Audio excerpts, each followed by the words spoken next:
This year, Nichibei will be featuring the PBS documentary Nobuko Miyamoto, A Song in Movement at the 2025 Films of Remembrance. The film follows the life and journey of artist and activist Nobuko Miyamoto. As a child, she was a prisoner with her family in American concentration camps, which informed her experience as an activist. Internment was a traumatic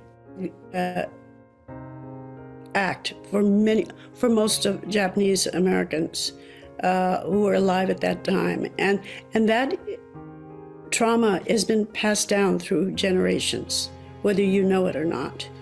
It has affected how people raise their children, their attitudes about many things, how they live and how they want you to live, and we have to face that so that we can heal those wounds that are intergenerational, and claim it also. If we don't claim it, if we don't see it and see it as a wound, as a scar, and as something that we need to heal collectively and individually, I think it's really important for us to do that right now. And a lot of work is being done in recognizing it as trauma, but also let this trauma connect us to others going through this right now. If we don't do that, what good is it?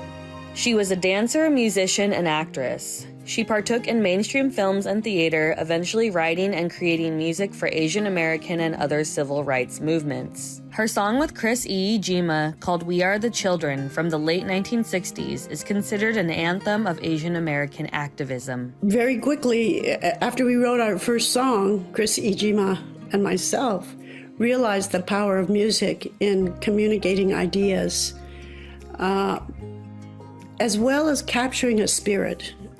And I think capturing the spirit of joy, of unity, of ideas, we can do this together, is an important thing these days. We have much to do, healing and restoring, to make things right and to make things better for all of us. And so I think that the arts and culture is a really important part of that. It's a way of communicating that is not aggressive, that makes people feel and experience each other. It also able to talk in complexities, not in layers. So things like films, things like songs, performance on the stage, and obon that many people can participate in. These are practices that and art forms that I think are going to be increasingly important in the days to come. Miyamoto was an ally of the Black Panthers in New York during the 1970s. She eventually moved to Los Angeles and continued her cross-cultural activism. She became active in the Senshin Buddhist temple and learned about the Japanese dance of obon. She now helps host Fandang Obon with Great Leap, which brings together Japanese, Mexican, and African American music and dance traditions in Los Angeles. It happens that my work with obon led me to meet others who have traditions of circle dancing and music, participatory music and dance.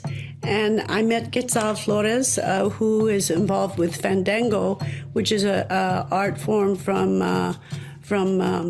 Veracruz, Mexico.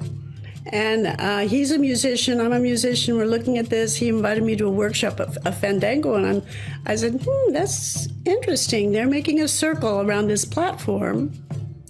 And the musicians circle the platform, and the dancers get on the platform, and they stomp out these rhythms. And I said, that's sort of like a obon, except we dance around the platform, and the musicians are usually in the middle.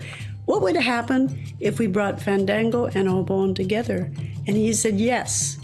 So it started out as a one-off. We wrote a song, and we went into the Mexican community and the Japanese, and we shared our different practices, and then we learned the new song, and we came together at the plaza of the Japanese American Cultural and Community Center. And once we did that, people loved it so much that, okay, let's do this again. I thought, oh, okay. And then we did it. We brought in the African dancers and the Black community and Muslim community as well. And we have the opportunity of continually expand. But first, we started out with communities that we actually lived with. Japanese people lived with the Black community, but lived in neighborhoods with a Latino community, and that was sort of the first step was to look at the neighborhoods that we shared, the schools that we went to, the traditions that we, that shared, etc. So. It's been a wonderful experience, and always it's an adventure every year. Miyamoto's documentary will be featured at the 14th Annual Films of Remembrance at the end of February and the beginning of March in San Francisco, San Jose, Los Angeles, and Gardena, California.